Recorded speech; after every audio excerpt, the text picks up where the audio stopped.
अथ पंचदशोऽध्यायः 15वां अध्याय महाराज पृथु का आविर्भाव और राज्याभिषेक। श्री मैत्रेय जी कहते हैं, विदुर जी, इसके बाद ब्राह्मणों ने पुत्रहीन राजा वेन की भुजाओं का मंथन किया। तब उनसे एक स्त्री पुरुष का जोड़ा प्रकट हुआ।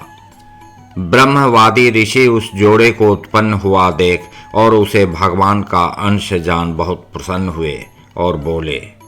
ऋषियों ने कहा, यह पुरुष भगवान विष्णु की विश्वपालिनी कला से प्रकट हुआ है और यह स्त्री उन परम पुरुष की अनपायिनी अर्थात कभी अलग ना होने वाली शक्ति लक्ष्मी जी का अवतार है। इनमें से जो पुरुष है वह अपने सुयश का प्रथन विस्तार करने के कारण परम यशस्वी पृथु नामक सम्राट होगा। राजाओं में यही सबसे पहला होगा। यह सुंदर दांतों वाली एवं गुण और आभूषणों को भी विभूषित करने वाली सुंदरी इन पृथु को ही अपना पति बनाएगी। इसका नाम अर्ची होगा। पृथु के रूप में साक्षात श्री हरि के अंश ने ही संसार की रक्षा के लिए अवतार लिया है और अर्ची के रूप में निरंतर भगवान की सेवा में रहने वाली उनकी नित्य सहचरी श्री लक्ष्मी जी ही प्रकट हुई हैं। श्री मैत्रेय जी कहते हैं, विदुर जी, उस समय ब्राह्मण लोग पृथु की स्तुति करने लगे। श्रेष्ठ गंधर्वों ने गुणगान किया, सिद्धों ने पुष्पों की वर्षा की, अप्सराएं नाचने लगीं। आकाश में शंख, तुरही, मृदंग और दुंदुभी आदि बाजे बजने लगे। समस्त देवता, ऋषि और पितर अपने अपने लोकों से वहां आए। जगत गुरु ब्रह्मा जी देवता और देवेश्वरों के साथ पधारे। उन्होंने वेन कुमार पृथु के दाहिने हाथ में भगवान विष्णु की हस्तरेखाएं और चरणों में कमल चिन्ह देखकर उन्हें श्री हरि का ही अंश समझा, क्योंकि जिसके हाथ में दूसरी रेखाओं से बिना कटा हुआ चक्र का चिन्ह होता है वह भगवान का ही अंश होता है।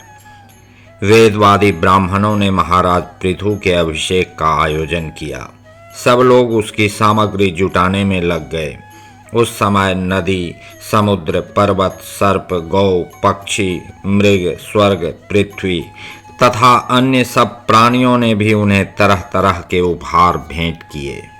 सुंदर वस्त्र और आभूषणों से अलंकृत महाराज पृथु का विधिवत राज्याभिषेक हुआ। उस समय अनेकों अलंकारों से सजी हुई महारानी अर्ची के साथ वे दूसरे अग्निदेव के सदृश जान पड़ते थे। वीर विदुर जी, उन्हें कुबेर ने बड़ा ही सुंदर सोने का सिंहासन दिया तथा वरुण ने चंद्रमा के समान श्वेत और प्रकाशमय छत्र दिया, जिससे निरंतर जल की फूहियां झरती रहती थीं।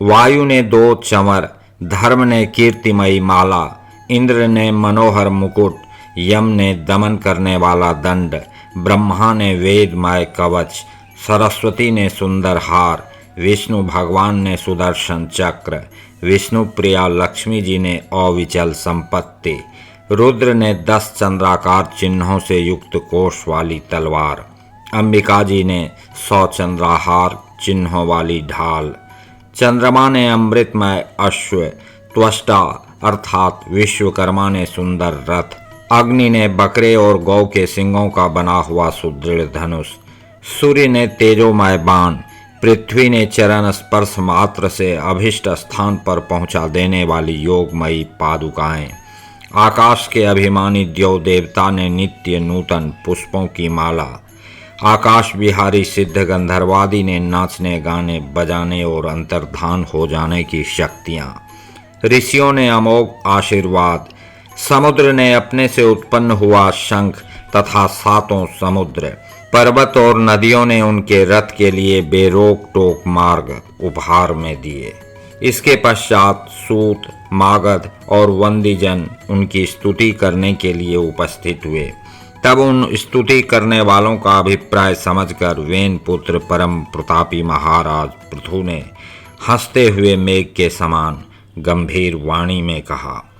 पृथु ने कहा, सौम्य सूत, मागध और वंदीजन, अभी तो लोक में मेरा कोई भी गुण प्रकट नहीं हुआ है, फिर तुम किन गुणों को लेकर मेरी स्तुति करोगे?